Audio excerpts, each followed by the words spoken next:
જય વીર માંધાતા દોસ્તો, હું છું ઉત્સવ મકવાણા. વન વિઝન ચેનલમાં આપનું હાર્દિક સ્વાગત છે. છેલ્લા વિડીયોમાં આપણે ગુજરાતના ડુંગરાઓ વિશે વાત કરી હતી અને તેની આગળના વિડીયોમાં આપણે ગુજરાતના જિલ્લાઓ વિશે ટૂંકી માહિતી મેળવી હતી. આજે આપણે ગુજરાતની નદીઓ વિશે વાત કરીશું. તો ગુજરાતમાં કુલ 185 નદીઓ આવેલી છે, જેમાં સૌથી વધારે કચ્છ જિલ્લામાં 97 નદીઓ, સૌરાષ્ટ્રમાં 71 નદીઓ અને તળ ગુજરાતમાં સૌરાષ્ટ્રની ઊંધી એટલે કે 71ની ઊંધી 17 નદીઓ આવેલી છે. કચ્છની મોટા ભાગની નદીઓ સૂકી નદીઓ છે, જ્યારે સૌરાષ્ટ્રની થોડી નદીઓ બારમાસી અને મોટા ભાગની સૂકી નદીઓ છે, અને તળ ગુજરાતની મોટા ભાગની નદીઓ બારમાસી નદીઓ છે, જેને કારણે સિંચાઈ યોજનાઓ તળ ગુજરાતમાં વિશેષ પ્રમાણમાં જોવા મળે છે. તો આજે આપણે સૌપ્રથમ ગુજરાતમાં કચ્છની અને ઉત્તર ગુજરાતની નદીઓ વિશે વાત કરશું. તો સૌપ્રથમ આપણે કચ્છની નદીઓ વિશે વાત કરીએ. તો કચ્છ જિલ્લામાં એકમાત્ર જે એક્ઝામમાં પૂછાય તે નદીની વાત કરીએ તો તે છે ખારી નદી.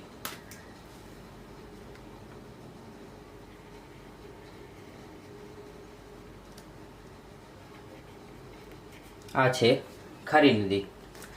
માતાના મઠ પાસેથી ઉચ્ચ પ્રદેશમાંથી આ ખારી નદી નીકળે છે, જેની લંબાઈ 50 કિલોમીટર જેટલી છે.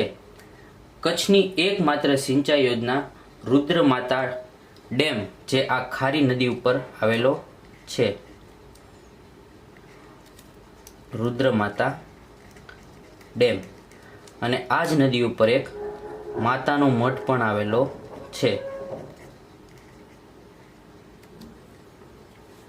ઝઘડિયા ડેમ પર ખારી નદી પર આવેલો છે.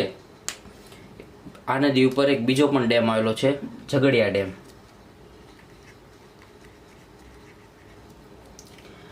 અને આ નદી છેલ્લે કોરી ક્રીક પાસે અરબ સાગરમાં મળી જાય છે.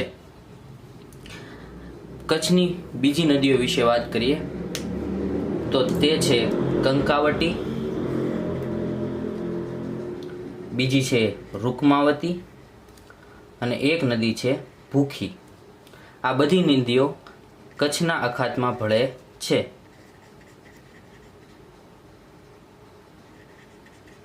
આ છે કંકાવતી, આ છે રૂકમાવતી અને આ છે ભૂખી નદીઓ. હવે આગળની નદી વિશે વાત કરીએ, જે છે ઉત્તર ગુજરાતની નદી. તો ઉત્તર ગુજરાતની સૌથી પહેલી નદીની વાત કરીએ તો તે છે બનાસ નદી.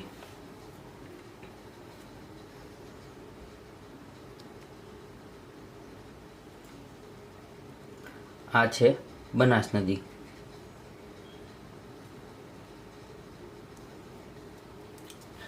આ બનાસ નદી રાજસ્થાનના સિરણવાના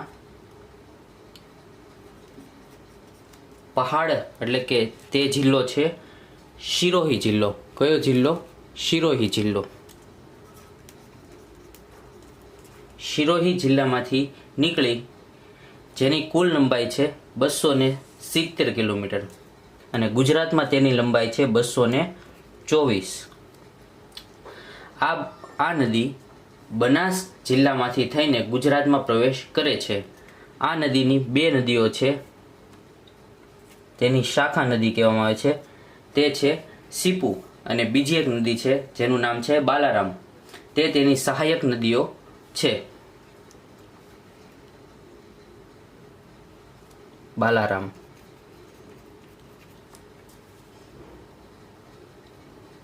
બનાસકાંઠામાં દાંતીવાડા નજીક દાંતીવાડા બંધ બાંધવામાં આવેલો છે. આ નદી ઉપર જ બનાસકાંઠામાં દાંતીવાડા તાલુકો છે, તેની નજીક દાંતીવાડા બંધ બાંધવામાં આવેલો છે. પાલનપુર, ડીસા, કાંકરેજમાંથી વહીને પાટણ થઈને આ નદી કચ્છના નાના રણમાં સમાઈ જાય છે. જો આ નદી કોઈ પણ અખાતમાં નથી ભળતી કોઈ પણ બીજી નદી સાથે નથી મળતી, તે કચ્છના નાના રણમાં સમાઈ જાય છે. આથી આ નદીને ઉત્તર ગુજરાતની કુંવારિકા નદી કહેવામાં આવે છે. કઈ નદી? બનાસ નદી. હવે આગળ બીજી નદીની વાત કરીએ તો તે છે સરસ્વતી.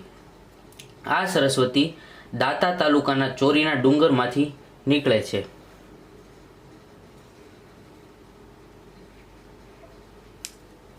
ક્યાંથી નીકળે છે? ચોરીના ડુંગરમાંથી. સરસ્વતી. આ નદીની લંબાઈ 150 કિલોમીટર છે. બનાસકાંઠામાં વડગામ નજીક મુક્તેશ્વર પાસે પણ આ નદી ઉપર બંધ આવેલો છે. કઈ જગ્યાએ? તો બનાસકાંઠામાં મુક્તેશ્વર બંધ, વડગામ નજીક. હવે આગળની નદી વિશે વાત કરીએ તો તે નદી છે રૂપેણ નદી.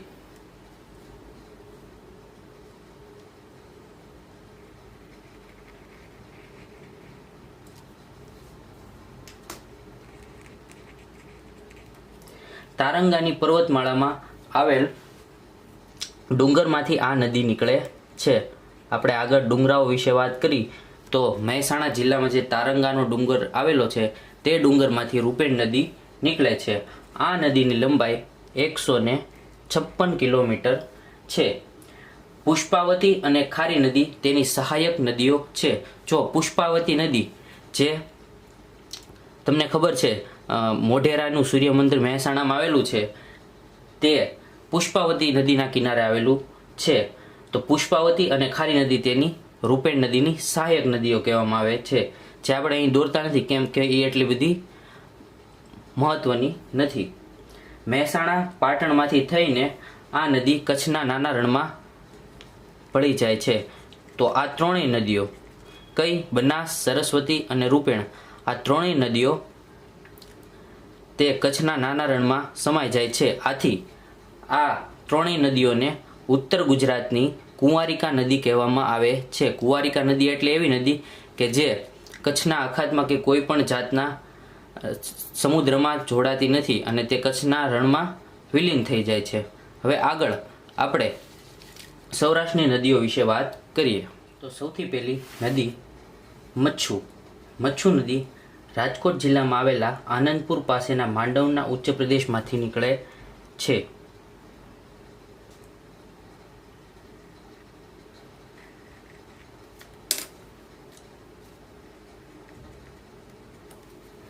મચ્છુ નદીની લંબાઈ 113 કિલોમીટર છે. વાંકાનેર અને જોધપુર ગામ નજીક મચ્છુ નદી ઉપર મચ્છુ 1, મચ્છુ 2 અને મચ્છુ 3 ડેમ આવેલા છે. 1, 2 અને 3 તેમજ મોરબી, વાંકાનેર અને માણિયા મિયાણા થઈને મચ્છુ કચ્છના નાના રણમાં સમાઈ જાય છે. કચ્છના નાના રણમાં સમાઈ જાય છે. તેવી એક બીજી નદી છે, તે છે બ્રાહ્મણી. અને ત્રીજી નદી ફાલ્ગુ નદી. બ્રાહ્મણી અને ફાલ્ગુ એમ સૌરાષ્ટ્રની આ ત્રણ નદીઓ મચ્છુ, બ્રાહ્મણી અને ફાલ્ગુ તે ત્રણેય નદીઓ બનાસ, સરસ્વતી અને રૂપેણની જેમ કચ્છના નાના રણમાં સમાઈ જાય છે. આથી આ ત્રણેય નદીઓને સૌરાષ્ટ્રની કુંવારિકા નદી કહેવામાં આવે છે. ત્યારબાદ આગળની નદી વિશે વાત કરીએ તો તે છે આજી નદી. આજી નદી રાજકોટમાં આવેલા સરદાર પાસેના ડુંગરમાંથી નીકળે છે. તેની લંબાઈ 102 કિલોમીટર છે. કઈ નદી? આજી નદી. 102 કિલોમીટર. રાજકોટ પાસે આજી એક ડેમ બાંધી લાલપરી સરોવરની રચના કરવામાં આવે છે. આ ક્વેશ્ચન એક્ઝામમાં વારંવાર પૂછાય છે કે આજી નદી ઉપર કયા ડેમની પાછળ લાલપરી સરોવરની રચના થાય છે? તો તે ડેમ છે આજી ડેમ. બરોબર, તે ડેમ છે આજી ડેમ.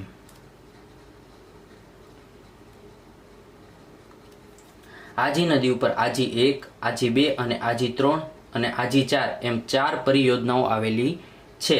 મોરબી નજીક થઈને આજી નદી કચ્છના અખાતમાં સમાઈ જાય છે. ત્યારબાદ આગળની નદી વિશે વાત કરીએ તો તે છે ભાદર નદી. રાજકોટના જસદણ તાલુકામાં માંડવના ઉચ્ચ પ્રદેશમાંથી નીકળે છે અને અંતે પોરબંદર થઈને છેલ્લે નવા બંદર પાસે અરબ સાગરમાં મળી જાય છે. આ નદીની લંબાઈ 194 કિલોમીટર જેટલી છે. આ નદી સૌરાષ્ટ્રની સૌથી મોટી નદી છે. કઈ નદી? ભાદર નદી સૌરાષ્ટ્રની સૌથી મોટી નદી અને ગુજરાતમાંથી નીકળતી અને ગુજરાતની સૌથી મોટી નદી પણ ભાદર નદી છે. આમ તો ગુજરાતની સૌથી મોટી નદી સાબરમતી નદી કહેવામાં આવે છે, પરંતુ સાબરમતી નદી રાજસ્થાનમાંથી નીકળે છે અને પછી ગુજરાતમાં થઈને છેલ્લે ખંભાતના અખાતને મળે છે. પરંતુ ભાદર નદી છે એ ગુજરાતમાંથી જ નીકળે છે અને ગુજરાતમાં થઈને છેલ્લે અરબ સાગરને મળે છે. એટલે આથી ભાદર નદી ગુજરાતમાંથી નીકળતી ગુજરાતની સૌથી મોટી નદી કહેવામાં આવે છે. જસદણ, આટકોટ, ધોરાજી, ઉપલેટા વગેરે ભાદરના કિનારે આવેલા શહેરો છે. ગોંડલ નજીક નીલાખા પાસે અને ધોરાજી નજીક ભૂખી પાસે ભાદર બંધ આવેલો છે. ભાદર બંધ કઈ જગ્યાએ? નીલાખા પાસે. પોરબંદરમાં થઈને નવી બંદર પાસે અરબ સાગરને મળે છે. છેલ્લે પોરબંદરમાં થઈને નવી બંદર પાસે એ અરબ સાગરને મળે છે. ત્યારબાદ શેત્રુંજી નદી.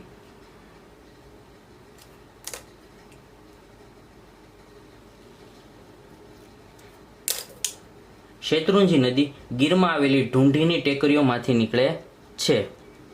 ક્યાંથી નીકળે છે? ગીરમાં આવેલી ઢૂંઢીની ટેકરીઓમાંથી. તેની લંબાઈ 173 કિલોમીટર લાંબી છે. પાલીતાણામાં રાજસ્થળી નજીક અને અમરેલીમાં ધારી તાલુકાની નજીક ખોડિયાર મંદિર પાસે ખોડિયાર ડેમ આવેલો છે. પાલીતાણામાં રાજસ્થળી નજીક અને ધારી જે અમરેલીમાં આવેલું છે તેની નજીક ખોડિયાર ડેમ આવેલો છે. આ ડેમનું નામ છે ખોડિયાર ડેમ અને આ ડેમનું નામ છે શેત્રુંજી ડેમ, જે રાજસ્થળી નજીક આવેલો છે. અને અંતે સુલતાનપુર જે ભાવનગરમાં આવેલું છે તેની નજીક ખંભાતના અખાતમાં તે મળી જાય છે. ત્યારબાદ આગળની નદી વિશે વાત કરીએ તો તે નદી છે વઢવાણ ભોગાવો. વઢવાણ ભોગાવો નદી નવાગામ પાસેમાં ચોટીલાના ડુંગરમાંથી નીકળે છે. ક્યાંથી? નવાગામ પાસે ચોટીલાના ડુંગર પાસેથી નીકળે છે વઢવાણ ભોગાવો. આ નદીની લંબાઈ 101 કિલોમીટર છે. ગૌતમગઢ પાસે નાયકાબંધ અને સુરેન્દ્રનગર પાસે ધોળી ધજા નામના બંધ આવેલા છે. નાયકાબંધ ગૌતમગઢ પાસે અને સુરેન્દ્રનગર પાસે ધોળી ધજા એમ બે બંધ આ નદી ઉપર આવેલા છે. ધોળી ધજા. ત્યારબાદ ચોટીલા, સાયલા, ભૂતી અને વઢવાણમાં થઈને આ નદી અંતે નળ સરોવરને મળે છે. તો એક્ઝામમાં આ ક્વેશ્ચન વારંવાર પૂછાય છે કે કઈ નદી અંતે નળ સરોવરમાં મળે છે? સૌરાષ્ટ્રની કઈ નદી છે જે નળ સરોવરમાં મળે છે? તો તેનો જવાબ આવશે વઢવાણ ભોગાવો. ત્યારબાદ આગળની નદી વિશે વાત કરીએ તો તે છે લીમડી ભોગાવો. લીમડી ભોગાવો નદી ચોટીલા પાસે ભીમોરાના ડુંગરમાંથી નીકળી અને છેલ્લે તે સાબરમતી નદીને મળે છે. કઈ નદી? લીમડી ભોગાવો. આ નદીની લંબાઈ 113 કિલોમીટર છે. સાયલા તાલુકાના થોરિયાળી ગામ નજીક આ નદી પર બંધ આવેલો છે. કઈ બાજુ? તો સાયલા પાસે, થોરિયાળી ગામ પાસે, બરોબર. અને લીંબડીમાંથી થઈને સાબરમતી નદીને મળે છે. તો આ ક્વેશ્ચન પણ પૂછાય છે કે સૌરાષ્ટ્રની કઈ નદી એવી છે જે સાબરમતી નદીને આગળ જતા મળે છે? તો તે જવાબ આવશે લીંબડી ભોગાવો. ત્યારબાદ છે સુખભાદર. સુખભાદર નદી જસદણ પાસે માંડવના ઉચ્ચ પ્રદેશમાંથી નીકળે છે. કઈ નદી? સુખભાદર. આ નદીની લંબાઈ 193 કિલોમીટર છે. રાણપુર, ધંધુકા, ધોલેરા થઈને ખંભાતના અખાતને મળે છે. કઈ નદી? સુખભાદર નદી. તો ક્વેશ્ચન એક્ઝામમાં પૂછાય કે જસદણ પાસેના માંડવના ઉચ્ચ પ્રદેશમાંથી નીકળી અને કઈ નદી ખંભાતના અખાતમાં મળે, તો તે નદીનો તે જવાબ આવશે સુખભાદર નદી.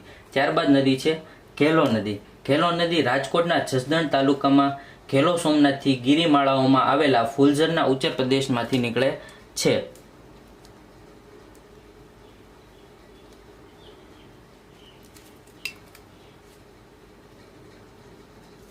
ઘેલો નદીની લંબાઈ 90 કિલોમીટર છે. ઘેલો સોમનાથ તીર્થ સ્થળ ઘેલો નદી ઉપર આવેલું છે, જ્યાં રામે સંગના કુંવર મહિપાળના કુંવારી મિનલ દેવીની સમાધિ આવેલી છે. ઘેલો સોમનાથ, ગઢડા, અડતાળા, નવાગામ અને વલભીપુર ઘેલો નદી ઉપર આવેલા. ત્યારબાદ આગળની નદી વિશે વાત કરીએ તો તે નદી છે કાળુભાર નદી. આ કાળુભાર નદી અમરેલીના બાબરા તાલુકાના સમઢળિયા ગામ પાસે રાયપુરના ડુંગરમાંથી નીકળે છે. આ નદીની લંબાઈ 95 કિલોમીટર છે. કેટલા કિલોમીટર? 95 કિલોમીટર. ખંભાતના અખાતમાં છેલ્લે ભાવનગરની ખાડીમાં થઈને ખંભાતના અખાતમાં મળે છે. તો આ હતી સૌરાષ્ટ્રની નદીઓ.